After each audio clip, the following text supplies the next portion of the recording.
ବିଜୁ ଯୁବ जनता दल पक्षर बंधु मिलन कटक ऐतिहासिक बालीजात्रा उपर पड़िया भारतर सुप्रसिद्ध आंचलिक दल बिजु जनता दल एवं बिजु युव जनता दल तरफ एक बंधु मिलन कार्यक्रम अनुष्ठित हो जाइए। नवीन पट्टनायक हाथमुठा को सुदृढ़ करने निमंते एवं आगामी निर्वाचन में विपुल संख्यार मतदान पाइबा लक्ष्य एवं संगठन को सुदृढ़ करने उद्देश्य यह कार्यक्रम में विपुल संख्यार लोक मैंने जोगदे कार्यक्रम को आगे नेबा सह जोड़ी संख्यार भोट देवाई भोटर मान उत्साहित करते। यह अवसर में बाराबाटी कटक विधायक प्रार्थी श्रीजुक्त प्रकाश बेहेरा और कटक लोकसभा सांसद प्रार्थी श्रीजुक्त संतृप्त मिश्र को शंख चिन्ह विपुल संख्यार भोट दे जययुक्त करने भोटर मान उत्साहित करते। उक्त कार्यक्रम में बाराबाटी कटक विधायक प्रार्थी श्रीजुक्त प्रकाश बेहेरा जोग देथिबा बेले कार्यक्रम को बिजु युव जनता दल राज्य साधारण संपादक कनिष्क जेना, कटक जिला बाराबाटी कटक बिजु जनता दल साधारण संपादक राजकिशोर सामल, कटक जिला बिजु जनता दल सभापति स्मृति रंजन नायक प्रमुख परिचालना करथिले। हजार हजार बिजु जनता दल शुभेच्छा उपस्थित हुई बंधु मिलन कार्यक्रम को सफल करथिले।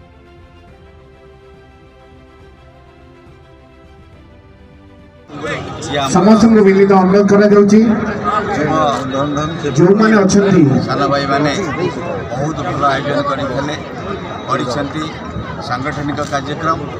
ता संगे संगे सबु वर्ग लोक मान एकाठी करती नवीन बाबूकर हाथमुठा को आवड़ी शक्तिशाली करने जो प्रयास कर समस्त को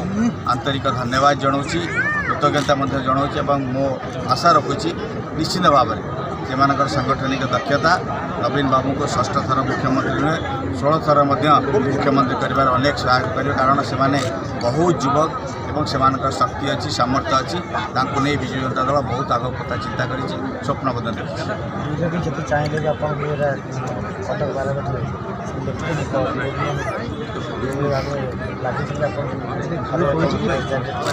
विरोधी दल ता काम कर किसी असुविधा नहीं किंतु आमको हरवा बहुत कष्टर कथा कारण हूँ पूरा विजु जनता दल परिवार युवक माने छात्र माने साधारण नवीन पट्टनायक संगे अच्छा आमको समर्थन कर स्वप्न स्वप्न रही निहत आपण मैंने तो देखुवे स्वतःप्रभुत भाव में ये बंधु मिलन आयोजन में समस्त युवक भाई माने एवं महिला माने जो मैंने आम नारी नेत्री अच्छा समस्त आसी एकत्रित होकर बंधु मिलन सामिल होती शताधिक मात्रा ये बंधु मिलन को सफल भी कराई अतिथि रूपे तो जी विधायक प्रार्थी अच्छा प्रकाश चंद्र बेहेरा सी तो बर्तमान उपस्थित थे। डॉक्टर संपुत मिश्र जी आमर लोकसभा प्रार्थी अच्छा सी समय असुविधा हेतु से आसीपारी ना बंधु मिलन बंधु मिलन में कटक बारवाटी समस्त वार्ड समस्त युव साथी मैंने आसिक एकत्रित। Cuttack Damodar Beura report, Bharat news.